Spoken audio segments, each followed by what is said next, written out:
Hey, I'm firearms attorney Gilbert Ambler, and by now, I'm sure everyone is sick about hearing about all of the different issues surrounding the ATF's pistol brace ruling.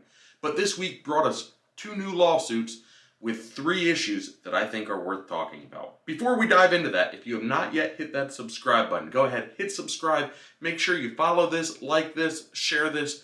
That way you and your friends can keep learning about this pro-Second Amendment related content. The first two issues that I want to talk about were raised in Gun Owners of America along with the state of Texas's lawsuit against the ATF.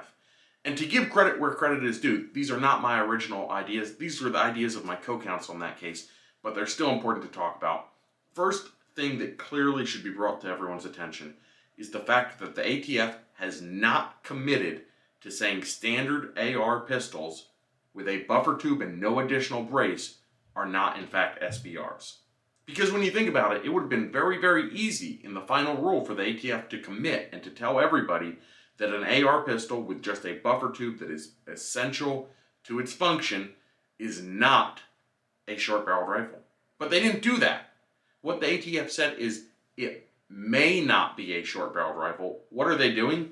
They're leaving themselves wiggle room in case they want to prosecute somebody who has an AR pistol with a bare buffer tube, because they're still leaving themselves room to argue that that is in and of itself a short-barreled rifle.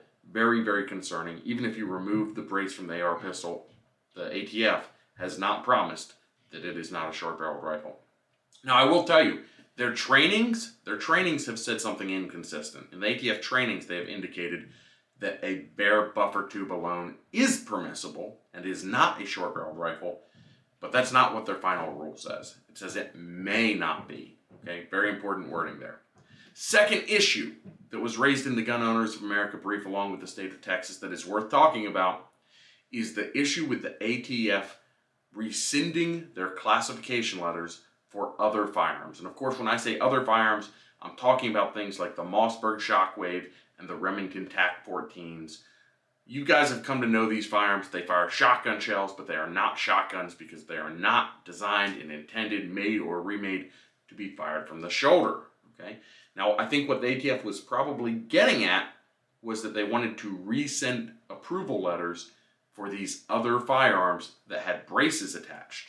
But again, this is where what they actually said diverges from, I think, what they're telling people in their trainings. Because in their trainings, they said that an other firearm that has no additional modifications is still permissible, but that's not what they said in their final rule. What they said in their final rule was that they were rescinding all approval letters for these other firearms that said that they were not NFA-controlled weapons. So second issue that you guys should be aware of, that's very, very concerning because the ATF has the power to say exactly what they mean, and here they're telling us two different things.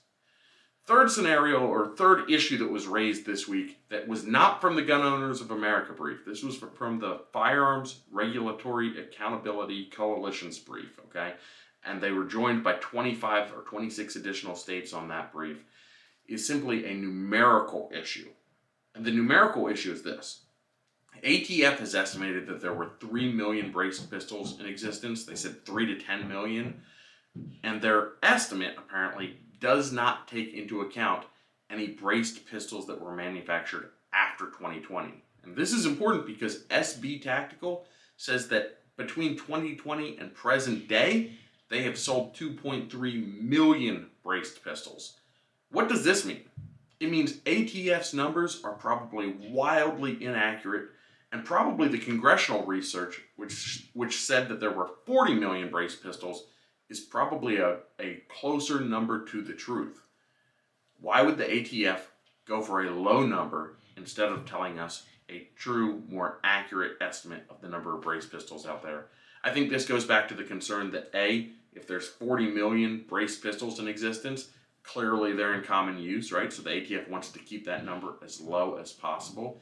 The second issue is going to be simply for the amount of money that is going to be considered when the ATF takes into account what this regulatory action is going to have, the economic impact. Because the smaller the economic impact, the better it is for the ATF. But the more braced pistols there are out there, the greater the economic impact, and the worse it is for the ATF. So again, these are 3 issues that came out in the briefs or in the complaints that were filed this week. I think these are important issues that we should, and these are not alone. Of course, there are many, many other issues talked about in these complaints. But these were 3 issues that probably didn't get enough attention before, and I think it's important that people understand and are aware of these issues. If you like this content, hit that subscribe button, share this, tell your friends about us. Until next time.